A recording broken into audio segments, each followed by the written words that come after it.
Assalamualaikum warahmatullahi wabarakatuh.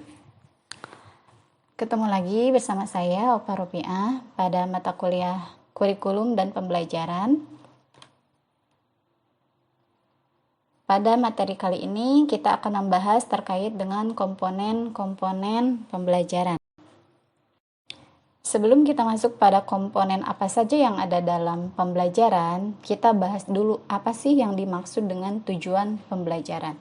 Tentunya dalam sebuah pembelajaran ada tujuan yang ingin dicapai. Dan tujuan tersebut itu dituangkan dalam sebuah kurikulum, yang mana di dalam tujuan tersebut terdiri dari cita-cita apa saja yang ingin dikedepankan dan ingin dicapai oleh generasi muda sumber daya manusia yang ada di Indonesia. Oleh karena itu, kita bahas apa sih tujuan dari pembelajaran. Tujuan pembelajaran merupakan suatu target yang ingin dicapai oleh kegiatan pembelajaran. Penyusunan tujuan pembelajaran sangat penting dalam rangkaian pengembangan desain pembelajaran. Sehingga apabila kita menetapkan tujuan pembelajarannya itu ke dalam penguatan pendidikan karakter, tentunya desain pembelajaran yang akan kita gunakan itu harus mengikuti langkah-langkah yang ada kaitannya dengan penguatan pendidikan karakter. Di sini ada 5 dari hierarki tujuan. Nah, yang pertama ini ada tujuan pendidikan nasional secara global, secara umum yang ada di Indonesia. Lalu yang kedua ada tujuan institusional atau lembaga. Yang ketiga ada tujuan kurikuler. Yang keempat ada tujuan pembelajaran umum, dan yang kelima terakhir ada tujuan pembelajaran khusus. Berdasarkan Undang-Undang Nomor 20 Tahun 2003 tentang Sistem Pendidikan Nasional, tujuan pendidikan nasional yang ada di Indonesia adalah mencerdaskan kehidupan bangsa dan mengembangkan manusia Indonesia seutuhnya, yaitu manusia yang beriman dan bertakwa terhadap Tuhan Yang Maha Esa dan berbudi pekerti luhur, memiliki pengetahuan dan keterampilan, kesehatan jasmani dan rohani, kepribadian yang mantap dan mandiri, serta bertanggung jawab, kemasyarakatan dan kebangsaan. Itu merupakan tujuan dari pendidikan nasional dan sudah tertuang di dalam Undang-Undang Dasar 1945. Selanjutnya dari tujuan nasional kita turun ke bawah, yaitu ke tujuan institusional. Nah, di sini merupakan tujuan yang ingin dicapai oleh setiap sekolah atau lembaga pendidikan. Sehingga setiap lembaga itu harus mempunyai tujuan yang sama atau fokus utamanya atau payungnya itu adalah ke tujuan nasional pendidikan. Tujuan-tujuan institusional ini merupakan tujuan-tujuan yang ingin didapatkan atau dicapai oleh lembaga pendidikan tertentu, baik itu tingkat sekolah dasar, sekolah menengah, maupun perguruan tinggi. Selanjutnya ada tujuan kurikuler, yaitu tujuan yang ingin dicapai oleh setiap bidang studi. Ketika tujuan institusional sudah ada, maka ini akan tertuang ke dalam tujuan kurikuler, yang mana di dalamnya itu terdapat mata kuliah yang mempunyai tujuan pembelajaran. Kalau di sekolah-sekolah itu ada tujuan pembelajaran di dalam RPP, kalau di perguruan tinggi itu ada yang dimaksud dengan capaian pembelajaran mata kuliah atau CPMK. Sehingga targetan dari tiap bidang studi itu apa dan akhirnya mendapatkan luaran seperti apa. Nah, dari tujuan kurikuler berlanjut kepada tujuan pembelajaran umum, yaitu tujuan pembelajaran yang sifatnya masih umum dan belum dapat menggambarkan tingkah laku yang lebih spesifik. Selanjutnya, yang terakhir itu ada tujuan pembelajaran khusus yang dirumuskan oleh guru dengan maksud agar tujuan pembelajaran umum dapat lebih dispesifikasikan dan mudah diukur tingkat ketercapaiannya. Sehingga apabila di dalam sebuah pembelajaran bahasa, tujuan pembelajaran umum ini bisa disebutkan sebagai tujuan pembelajaran umum bahasa. Nah, ini menguasai bahasa Indonesia, bahasa Sunda, bahasa Inggris, bahasa Prancis, bahasa Jerman, dan sebagainya. Lalu turun ke dalam tujuan pembelajaran khusus. Nah, di sini dalam khusus tersebut ini lebih ke ranah spesifikasi lagi, sehingga di sini akan muncul adanya tujuan pembelajaran dari bahasa Sunda, lalu dari bahasa Indonesia, bahasa Jawa, dan lain-lain. Setelah kita mengetahui tujuan dari proses pembelajaran itu apa, maka kita beranjak kepada bahan ajar atau bahan pembelajaran. Bahan apa sih yang akan kita gunakan untuk mencapai tujuan pembelajaran yang sudah ditentukan? Bahan atau materi pembelajaran pada dasarnya adalah isi dari kurikulum, yakni berupa mata pelajaran atau bidang studi dengan topik atau subtopik dan rinciannya. Nah, di dalam kurikulum terdapat 3 isi kurikulum. Yang pertama itu ada logikanya, yang kedua itu ada etikanya, dan yang ketiga itu ada estetika. Secara logika, ini isi kurikulum itu harus bisa dicerna dengan baik sehingga apa yang akan kita sampaikan itu ilmiah dan masuk ke logika. Lalu selanjutnya itu ada etika. Nah, etika di sini adalah proses afektif yang ada di dalam kurikulum tersebut. Dan yang terakhir ini ada estetika. Di dalam isi kurikulum tentu harus ada nilai seni atau nilai keindahan. Selanjutnya ini ada 6 jenis isi kurikulum atau bahan pembelajaran. Nah, yang pertama ini adalah fakta. Di dalam bahan pembelajaran, bahan ajar yang akan kita gunakan ini harus sesuai dengan fakta atau keadaan yang senyata-nyatanya dan memang asli. Lalu selanjutnya ini ada konsep atau teori, harus ada teori yang digunakan dalam penggunaan bahan ajar. Selanjutnya ini ada prinsip yang digunakan dalam bahan ajar tersebut bagaimana, lalu prosesnya bagaimana dalam bahan ajar tersebut. Selanjutnya apa yang akan dinilai dari bahan pembelajaran tersebut, dan yang terakhir ini ada keterampilan yang bisa dihasilkan oleh seorang siswa dari bahan tersebut adalah keterampilan apa sih yang bisa dimunculkan.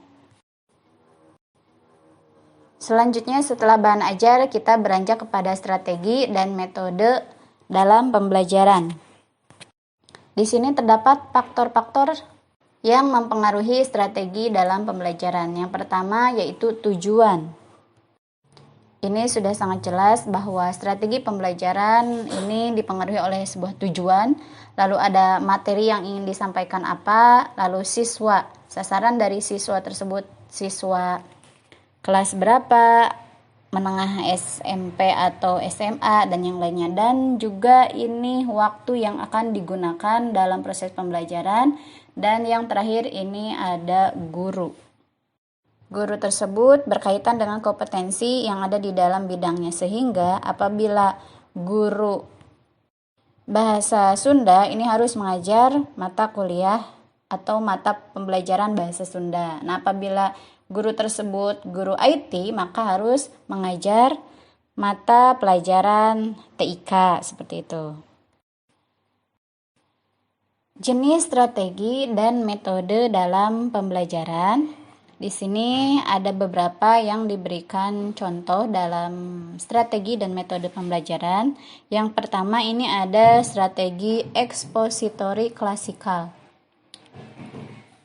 Jadi strategi ekspositori di sini yaitu strategi pembelajaran yang menekankan kepada proses penyampaian materi secara verbal dari seorang guru kepada sekelompok siswa agar menguasai materi pembelajaran secara optimal.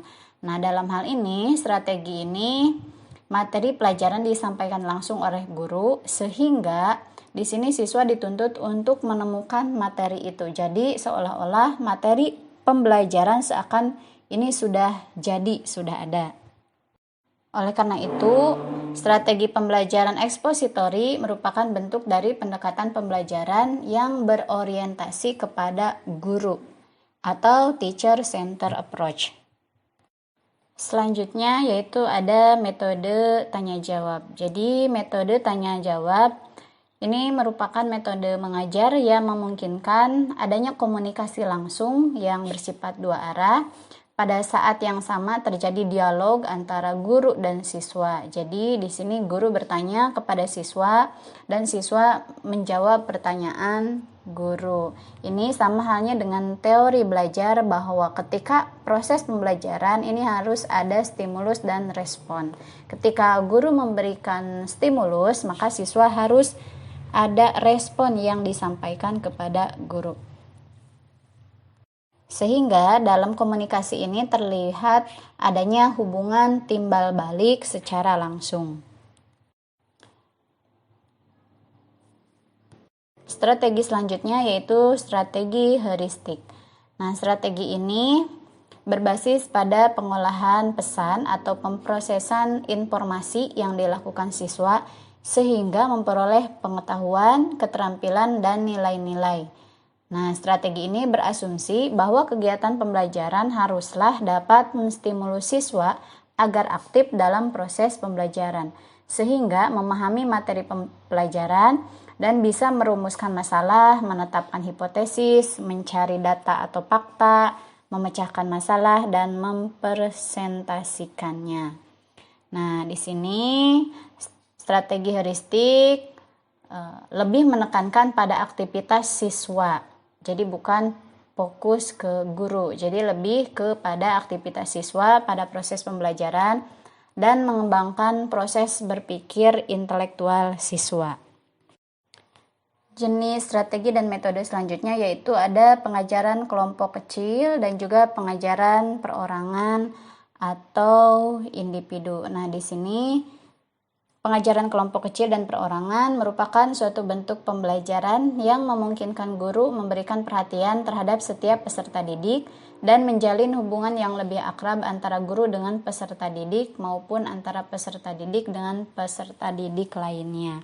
Sehingga ketika membuat sebuah kelompok-kelompok kecil yang terdiri dari 3 orang sampai 5 orang, ini akan ada hubungan timbal balik atau komunikasi antara siswa dengan siswanya itu sendiri, antara siswa dengan guru, dan juga antara guru dengan siswa. Lalu ketika dihadapkan pada perseorangan, di sini akan ada komunikasi yang lebih intens antara guru dengan siswa. Selanjutnya ada kriteria penggunaan strategi dan metode mengajar. Yang pertama yaitu memiliki tingkat relevansi epistemologi yang tinggi. Yang kedua, memiliki tingkat relevansi psikologis. Yang ketiga, memiliki tingkat relevansi sosiologis. Yang keempat, memberi kesempatan kepada peserta didik untuk berpartisipasi secara optimal. Dan yang kelima, memiliki tingkat efisiensi dan efektivitas yang tinggi. Selanjutnya, ini merupakan sebuah alat atau jalan gitu. Ketika informasi yang disampaikan oleh guru bisa tersampaikan secara baik kepada siswa, yaitu adanya media pembelajaran. Nah, media pembelajaran ini merupakan alat atau perantara antara guru kepada siswa dalam menyampaikan materi yang ingin disampaikan oleh guru, sehingga dengan menggunakan alat tersebut diharapkan siswa lebih memahami materi yang akan disampaikan oleh guru. Di sini ada macam-macam dari media pembelajaran, ada media visual, media audio visual, media objek dan media interaktif, dan ada kelompok media penyaji.